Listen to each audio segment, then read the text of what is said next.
ಈಡೇರದ ಹಿನ್ನೆಲೆ ಸಾರಿಗೆ ನೌಕರರು ಸಮರ ಸಾರ್ತಾ ಇದ್ದಾರೆ. ರಾಜ್ಯಾದ್ಯಂತ ಸರ್ಕಾರಿ ಬಸ್ಗಳು ಕಂಪ್ಲೀಟ್ ಬಂದ್ ಆಗದೆ ಸಾರಿಗೆ ಬಸ್ಗಳಿಲ್ಲದೆ ಪ್ರಯಾಣಿಕರು ಓಡಾಟವನ್ನು ನಡೆಸುವುದಕ್ಕೆ ಕಂಗಾಲಾಗಿದ್ದಾರೆ. ಸಾಕಷ್ಟು ಸಮಸ್ಯೆ ಆಗ್ತಾ ಇದೆ ಪ್ರಯಾಣಿಕರಿಗೆ. ರಾಜ್ಯಾದ್ಯಂತ ಪ್ರಯಾಣಿಕರಿಗೆ ಬಂದ್ನ ಎಫೆಕ್ಟ್ ತಟ್ಟಿದೆ. ಊರಿಗೆ ತೆರಳಬೇಕು ಅಂತ ಬಂದವರು ಬಸ್ ನಿಲ್ದಾಣದಲ್ಲೇ ಲಾಕ್ ಆಗಿದ್ದಾರೆ. ನಮಗೆ ಮಾಹಿತಿಯನ್ನೇ ಕೊಟ್ಟಿಲ್ಲ ಅಂತ ಹೇಳಿ ತಮ್ಮ ಆಕ್ರೋಶವನ್ನ ವ್ಯಕ್ತಪಡಿಸ್ತಾ ಇದ್ದಾರೆ. ಬೆಂಗಳೂರು ಸೇರಿ ವಿವಿಧ ಜಿಲ್ಲೆಗಳಲ್ಲಿ ಇದೇ ರೀತಿಯಾಗಿ ಪರದಾಟವನ್ನ ಪಡುವಂತಹ ಸ್ಥಿತಿ ನಿರ್ಮಾಣವಾಗಿದೆ. ಕೆಲ ಜಿಲ್ಲೆಗಳಲ್ಲಿ ವಿರಳ ಸರ್ಕಾರಿ ಬಸ್ಗಳು ಸಂಚಾರವನ್ನು ನಡೆಸ್ತಾ ಇದೆ. ಅಂದ್ರೆ ಕಡಿಮೆ ಸಂಖ್ಯೆಯಲ್ಲಿ ಕೆಲವೊಂದಿಷ್ಟು ಸರ್ಕಾರಿ ಬಸ್ಗಳು ಸಂಚಾರವನ್ನು ನಡೆಸ್ತಾ ಇದೆ. ಆದರೂ ಕೂಡ ಅಲ್ಲಿನ ಪ್ರಯಾಣಿಕರಿಗೆ ಸಮಸ್ಯೆ ಎದುರಾಗಿದೆ. ಇನ್ನು ಸಾರಿಗೆ ನೌಕರರ ಮುಷ್ಕರದ ಬೆಸಿಗೆ ಜನರು ತತ್ತರಿಸಿ ಹೋಗಿದ್ದಾರೆ. ಬಿಎಂಟಿಸಿ ಬಸ್ ರಸ್ತೆಗಳಿಲ್ಲ, ಡಿಪೋ ಸೇರಿದೆ ಕೆಎಸ್ಆರ್ಟಿಸಿ ಬಸ್ಗಳೆಲ್ಲವೂ ಕೂಡ 4 ಸಾರಿಗೆ ನಿಗಮಗಳ ಬಸ್ ಸಂಚಾರ ಸ್ಥಗಿತವಾಗಿದೆ. ರಾಜ್ಯದಲ್ಲಿ ಸಾರಿಗೆ ಸಂಘಟನೆ ನೌಕರರ ಮುಷ್ಕರ ನಡೀತಾ ಇರೋದ್ರಿಂದಾಗಿ ಬಸ್ ಸಂಚಾರವಿಲ್ಲದೆ ಪ್ರಯಾಣಿಕರಿಗೆ ಸಾಕಷ್ಟು ಸಮಸ್ಯೆ ಆಗಿದೆ. ಬೆಳಗ್ಗೆ 10 ಗಂಟೆ ಬಳಿಕ ಕೆಎಸ್ಆರ್ಟಿಸಿ ಸಂಚಾರದಲ್ಲಿ ಅಸ್ತವ್ಯಸ್ತವಾಗಿದೆ. ನೈಟ್ ಶಿಫ್ಟ್ ಮುಗಿಸಿ ಡಿಪೋಗಳಲ್ಲೇ ಚಾಲಕರು ಹಾಲ್ಟ್ ಮಾಡಿದ್ದಾರೆ.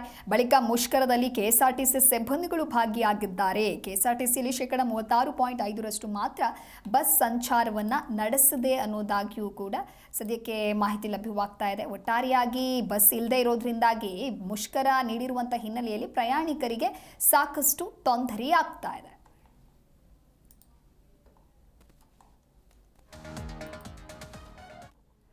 ಸರ್ಕಾರದ ವಿರುದ್ಧವಾಗಿ ಸಾರಿಗೆ ನೌಕರರು ಮುಷ್ಕರವನ್ನು ಮಾಡ್ತಾ ಇದ್ದಾರೆ. ಈ ಒಂದು ಪ್ರತಿಭಟನೆಯ ಹಿನ್ನೆಲೆ ಮೆಜೆಸ್ಟಿಕ್ನಲ್ಲಿ ಖಾಸಗಿ ಬಸ್ಗಳ ಕಾರ್ಯಾಚರಣೆ ಶುರುವಾಗಿದೆ.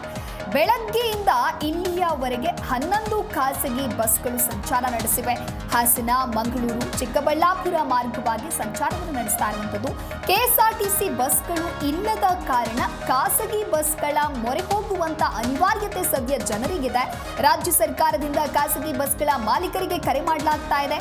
ಈ ಹಿನ್ನೆಲೆ ಮೆಜೆಸ್ಟಿಕ್ನಲ್ಲಿ ಖಾಸಗಿ ಬಸ್ಗಳೇ ಸಂಚಾರವನ್ನು ನಡೆಸ್ತಾ ಇದೆ. ಬೆಳಗ್ಗೆ 10 ಗಂಟೆ ಬಳಿಕ ಕೆಎಸ್ಆರ್ಟಿಸಿ ಸಂಚಾರದಲ್ಲಿ ಅಸ್ತವ್ಯಸ್ತವಾಗಿದೆ. ನೈಟ್ ಶಿಫ್ಟ್ ಮುಗಿಸಿ ಡಿಪೋಗಳಲ್ಲೇ ಚಾಲಕರು ಹಾಲ್ಟ್ ಮಾಡಿದ್ದಾರೆ. ಬಳಿಕ ಅಂದ್ರೆ ನೈಟ್ ಹಾಲ್ಟ್ ಮಾಡಿದ ನಂತರದಲ್ಲಿ ಇವತ್ತು ಮುಷ್ಕರದಲ್ಲಿ ಕೆಎಸ್ಆರ್ಟಿಸಿ ಸಿಬ್ಬಂದಿಗಳು ಭಾಗಿಯಾಗಿದ್ದಾರೆ ಅನ್ನೋದು ಕೂಡ ಗೊತ್ತಾಗ್ತಾ ಇದೆ. ಇನ್ನು ಕೆಲವೊಂದಿಷ್ಟು ಜನ ಬೇರೆ ಬೇರೆ ಕಡೆ ಹೋಗಬೇಕಾಗಿರುತ್ತೆ, ಕೆಲಸ ಕಾರ್ಯಗಳಿರುತ್ತೆ. ಹಾಗಾಗಿ ಅವರಿಗೆ ಓಡಾಡೋದಕ್ಕೆ ಸಮಸ್ಯೆ ಆಗ್ತಾ ಇದೆ. ಮೊದಲೇ ಈ ರೀತಿಯಾಗಿ ಹೇಳಿದಿದ್ರೆ ನಾವೇನಾದ್ರೂ ಪರ್ಯಾಯ ಮಾರ್ಗವನ್ನ ಕಂಡುಕೊಳ್ತಿದ್ವಿ ಅಂತ ಹೇಳಿ ಪ್ರಯಾಣಿಕರು ತಮ್ಮ ಆಕ್ರೋಶವನ್ನ ವ್ಯಕ್ತಪಡಿಸ್ತಾ ಇದ್ದಾರೆ. ಇನ್ನೊಂದು ಆಂಗಲ್ ನಲ್ಲಿ ನೋಡ್ತಾ ಹೋಗೋದಾದ್ರೆ ಶಾಲಾ ಕಾಲೇಜು ವಿದ್ಯಾರ್ಥಿಗಳು ಶಾಲೆಗಳಿಗೆ ಹೋಗಲೇಬೇಕು. ಅದು ಕೂಡ ಪರೀಕ್ಷೆಯ ಸಂದರ್ಭ ಆಗಿರೋದ್ರಿಂದ ಆ ವಿದ್ಯಾರ್ಥಿಗಳಿಗೂ ಕೂಡ ಸಮಸ್ಯೆ ಆಗ್ತಾ ಇದೆ. ಈ ಕುರಿತಂತೆ ಮತ್ತಷ್ಟು ಮಾಹಿತಿಯನ್ನ ನೀಡಲಿದ್ದಾರೆ ನಮ್ಮ ಪ್ರತಿನಿಧಿ ಮಂಜುನಾಥ್ ದೂರವಾಣಿ ಸಂಪರ್ಕದಲ್ಲಿ. ಮಂಜುನಾಥ್, ಇನ್ನು ರಾಜ್ಯಾದ್ಯಂತ ಸರ್ಕಾರಿ ಬಸ್ಗಳು ಕಂಪ್ಲೀಟ್ ಬಂದ್ ಆಗಿರುವಂತ ಹಿನ್ನೆಲೆ ಪ್ರಯಾಣಿಕರು ಕಂಗಾಲಾಗಿ ಹೋಗಿದ್ದಾರೆ. ಹಾಗಾಗಿ ಎಲ್ಲೆಲ್ಲಿ ಈ ಒಂದು ಬಂದ್ನ ಬಿಸಿ ತಾಕಿದೆ. ಅಷ್ಟೇ ಅಲ್ಲ, ಶಾಲಾ ಕಾಲೇಜು ವಿದ್ಯಾರ್ಥಿಗಳಿಗೂ ಕೂಡ ಇದರಿಂದ ಸಮಸ್ಯೆ ಆಗ್ತಾ ಇದೆ. ಈ ಒಂದು ಹಿನ್ನೆಲೆಯಲ್ಲಿ ಮೆಜೆಸ್ಟಿಕ್ನಲ್ಲಿ ಖಾಸಗಿ ಬಸ್ಗಳ ಕಾರ್ಯಾಚರಣೆ ಕೂಡ ಶುರುವಾಗಿದೆ ಅನ್ನೋದು ಗೊತ್ತಾಗ್ತಾ ಇದೆ. ಹಾಗಾಗಿ ಹೇಗಿದೆ bus charge? 1 to double rate ಆಗಿ ಮಾಡ್ತಾ ಇದ್ದಾರೆ ಟಿಕೆಟ್ ಚಾರ್ಜ್. ಈ ಕುರಿತಂತೆ ಹೆಚ್ಚಿನ ಮಾಹಿತಿಯನ್ನು ಕೊಡ್ತಾ ಹೋಗೋದಾದ್ರೆ ದಿವ್ಯಾ, ಕರ್ನಾಟಕ ರಾಜ್ಯ ಒಂದು ಸಾರಿಗೆ ಸೇವೆಯನ್ನು ಕಲ್ಪಿಸ್ತಕ್ಕಂತ ಕೆಎಸ್ಆರ್ಟಿಸಿ ಆಗ್ಬೋದು, ಬಿಎಂಟಿಸಿ, NWRTC, KKRTC ಬಸ್ಗಳೆಲ್ಲವೂ ಕೂಡ ಬೆಳಗ್ಗೆಯಿಂದ ನಿರಂತರವಾಗಿ ಸಂಚಾರ ಇಲ್ಲಿವರೆಗೂ ಮಾಡ್ತಾ ಬಂದ್ವು. ಅಂದ್ರೆ ಆ ಕಡೆ ಅಂದ್ರೆ ಬೆಂಗಳೂರಿನ ಹೊರತುಪಡಿಸಿ ಹೊರ ಜಿಲ್ಲೆಗಳಿಂದ ಬಂದಂತ ಬಸ್ಗಳೆಲ್ಲವೂ ಕೂಡ ಬೆಂಗಳೂರಿಗೆ ಬಂದಂತ ಪ್ರಯಾಣಿಕರನ್ನ ಬಿಟ್ಟು ಮತ್ತೆ ಆ ಬಸ್ಗಳನ್ನ ಸದ್ಯಕ್ಕೆ ಡಿಪೋಗಳಲ್ಲಿ ಬಿಟ್ಟು ಸದ್ಯಕ್ಕೆ ಏನು ಹೋರಾಟ ಏನಾಗ್ತಾ ಇದೆಯೋ, ಮುಷ್ಕರ ಏನಾಗ್ತಾ ಇದೆಯೋ, ಮುಷ್ಕರಕ್ಕೆ ಬೆಂಬಲವಾಗಿ ಬಹುತೇಕ ಎಲ್ಲಾ ಕೆಎಸ್ಆರ್ಟಿಸಿ ಬಸ್ಗಳು ಭಾಗಿಯಾಗುವಂತಹ ಕೆಲಸ ಸಿಬ್ಬಂದಿಗಳು ಮಾಡಿರುವಂತದ್ದು, ನೌಕರರು ಮಾಡಿರುವಂತದ್ದು. ಇದೇ ಕಾರಣಕ್ಕಾಗಿ ಸದ್ಯಕ್ಕೆ ಈಗ ಮೆಜೆಸ್ಟಿಕ್ ಬಸ್ ನಿಲ್ದಾಣದಲ್ಲಿ ಬಹುತೇಕ ಎಲ್ಲಾ ಕೆಎಸ್ಆರ್ಟಿಸಿ ಬಸ್ಗಳು ನಿಂತಿರುವಂತಹ ಕಾರಣದಿಂದಾಗಿ, ಒಂದು ಇಲ್ಲದಂತಹ ಕಾರಣದಿಂದಾಗಿ ಖಾಸಗಿ ಬಸ್ಗಳ ಮೊರೆ ಹೋಗುವಂತ ಕೆಲಸ ರಾಜ್ಯ ಸರ್ಕಾರ ಮಾಡಿದೆ.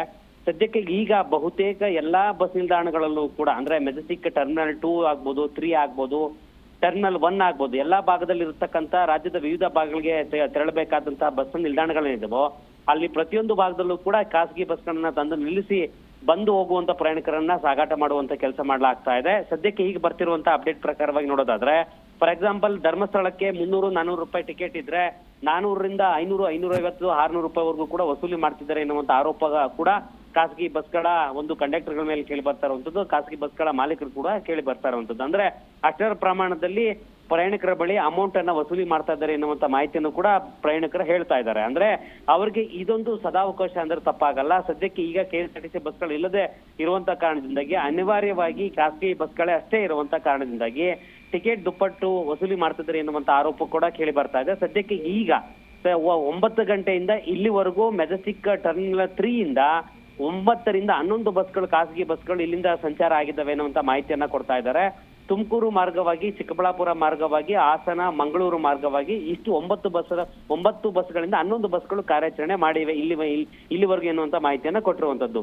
ಸದ್ಯಕ್ಕೆ ಈಗ ಎಲ್ಲಾ ಒಂದು ಮಾರ್ಗಗಳಿಗೂ ಕೂಡ ಖಾಸಗಿ ಬಸ್ಗಳೇ ಬಂದಿರುವಂತ ಕಾರಣದಿಂದಾಗಿ ಪ್ರಯಾಣಿಕರು ಯಾವ ಕಡೆ ಹೋಗ್ಬೇಕು, ಯಾವ್ದು ನಮ್ಮ ಬಸ್ ಎನ್ನುವಂತ ನಿಟ್ಟಿನಲ್ಲಿ ಗೊಂದಲದಲ್ಲಿ ಸೃಷ್ಟಿಯಾಗುವಂತ ಕಾರಣ ಕೂಡ ಇಲ್ಲಿ ಸಾಕ್ಷಿ ಆಗ್ತಾ ಇದೆ. ಈ ಮೂಲಕವಾಗಿ 2021-22 ಅವಧಿಯಲ್ಲಿ ಆದಂತಹ ಒಂದು ಗೊಂದಲ ಏನಿದೆಯೋ, ಜೊತೆಗೆ ಒಂದು ಇತಿಹಾಸ ಸೃಷ್ಟಿಯಾಗಿತ್ತು. ಖಾಸಗಿ ಬಸ್ಗಳು ಮೆಜೆಸ್ಟಿಕ್ ಬಂದು ನಿಂತು ಇಲ್ಲಿಂದ ಸಂಚಾರ ಮಾಡ್ತವೆ ಎನ್ನುವಂತ ಒಂದು ದಾಖಲೆ ಸೃಷ್ಟಿಯಾಗಿತ್ತು. ಮತ್ತೆ ಅದೇ ದಾಖಲೆ ಈಗ ಈ ಒಂದು ಮುಷ್ಕರದಲ್ಲೂ ಕೂಡ ದಾಖಲಾಗ್ತಾ ಇರುವಂತದ್ದು. ಈ ಮೂಲಕವಾಗಿ ಸರ್ಕಾರ ಜೊತೆಗೆ ಸಾರಿಗೆ ನೌಕರರ ಒಂದು ಗೊಂದಲ ಏನಿದೆಯೋ, ಆ ಗೊಂದಲದಿಂದ ಪ್ರಯಾಣಿಕರಿಗೆ ತೊಂದರೆ ಆಗ್ತದೆ ಎನ್ನುವಂತ ನಿಟ್ಟಿನಲ್ಲೂ ಕೂಡ ಕೇಳಿ ಬಂದಂತ ಒಂದು ಮಾತುಗಳೇನಿದೆಯೋ, ಆ ಮಾತುಗಳು ಮತ್ತೆ ಇದೇ ರೀತಿಯಾದಂತ ಒಂದು ಸೃಷ್ಟಿ ಆಗಿರುವಂತದ್ದು. ಇದೇ ರೀತಿಯಾದ ಒಂದು ಸಮಸ್ಯೆಗೆ ಕಡಿವಾಣ ಹಾಕ್ಲಿಕ್ಕೆ ಸರ್ಕಾರ ಮುಂದಾಗಿಲ್ಲ ಎನ್ನುವಂತ ನಿಟ್ಟಿನಲ್ಲೂ ಕೂಡ ಸದ್ಯಕ್ಕೆ ಈಗ ಸಾಕ್ಷಿ ಆಗ್ತಾ ಇದೆ. ಕೇವಲ ಖಾಸಗಿ ಬಸ್ಗಳಲ್ಲ ಅಷ್ಟೇ ಅಲ್ಲ, ಮಿನಿ ಬಸ್ಗಳಾಗ್ಬೋದು, ಸ್ಲೀಪರ್ ಬಸ್ಗಳಾಗ್ಬೋದು, ಎಲ್ಲಾ ಬಸ್ಗಳನ್ನು ಕೂಡ ಖಾಸಗಿ ರೂಪದಲ್ಲಿರುವಂತಹ ಬಸ್ಗಳೆಲ್ಲವೂ ಕೂಡ ಮೆಜೆಸ್ಟಿಕ್ ದಲ್ಲಿ ಸದ್ಯಕ್ಕೆ ರಾರಾಜಿಸಿದವೆ ಅಂದ್ರೆ ತಪ್ಪಾಗಲ್ಲ ದಿವ್ಯಾ.